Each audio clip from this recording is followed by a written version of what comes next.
படிக்க முடியாம போயிட்டா என்ன பண்றதுன்னு தான் பயமா இருக்கு. ஐயா, கவர்மெண்ட் ஸ்கூல்ல இப்ப நிறைய டெக்னாலஜிலாம் வந்துருச்சு. பாடம் எல்லாம் ஸ்மார்ட் போர்டு, டேப், ப்ரொஜெக்டர்னு கவர்மெண்ட்லயே கொடுக்குறாங்க. அதுல தானே இப்ப நிறைய பாடம்லாம் நடத்துறாங்க. அப்பப்ப மெட்ராஸ்ல இருந்து நம்ம பசங்க கிட்ட கொஸ்டின்லாம் கேட்கறாங்க. அப்படி எல்லாமா நடக்குது? ஐயா வாங்க, இன்று அம்மாபாறை தொடக்க பள்ளியில் ஆண்டு விழா நடைபெறுது.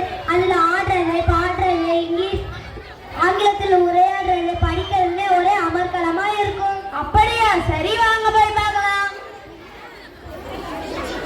ஹலோ சார், எங்களுக்கு கொஞ்ச நேரம் ஒதுக்கி இவரோட டவுட்டை கிளியர் பண்ணுங்க. டவுட்டா? என்ன டவுட் சொல்லுங்க.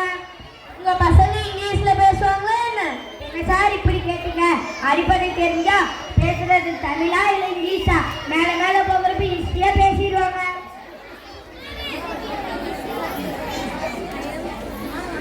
யுவராஜ் சாரா? அந்த சார் அந்த சார் இல்ல சார்.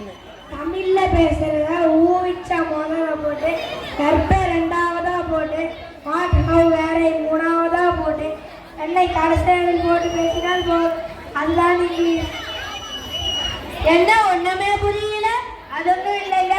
யார் எதை செய்யறாங்களோ அதை முதலாவதாக போட்டு, வேற இரண்டாவதா போட்டு, எப்படி செய்யறாங்க, எதை செய்யறாங்க, எப்ப செய்யறாங்க மூணாவதா போட்டு, கடைசியா எப்பொழுது செய்யறாங்கன்னு போட்டு முடிச்சா அதுதான் இங்கிலீஷ். அதடா, இதை பத்தி பசங்களே இவ்வளோ தெளிவா புரிஞ்சு வச்சிருக்கிறாங்களே. ஆமாயா, சரி, வந்ததும் வந்துட்டீங்க, 4 பேருக்கிட்ட பேசிக்கோங்க. எப்பா நான் உதவுவேன், ஐ வில் ஹெல்ப். நான் பாய்ப்பேன், ஐ வில் சி. நான் பேசுவேன், ஐ வில் ஸ்பீக். நான் சாப்பிடுவேன், ஐ வில் ஈட். நான் கவனிப்பேன், ஐ வில் லிசன். நான் உறங்குவேன், ஐ வில் ஸ்லீப். நான் படிப்பேன், ஐ வில் ஸ்டடி. என்னால் ஓட முடியும், ஐ கேன் ரன். என்னால் நீந்த முடியும், ஐ கேன் ஸ்விம். என்னால் ஓட்ட முடியும், I can drive. Rashtika Sri Rashmi வாங்கம்மா.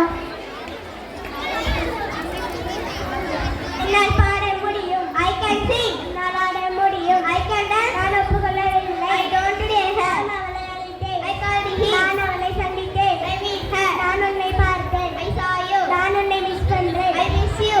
நீ சந்தோஷமாக இருக்கிறியா? Are you happy? உனக்கு புரிய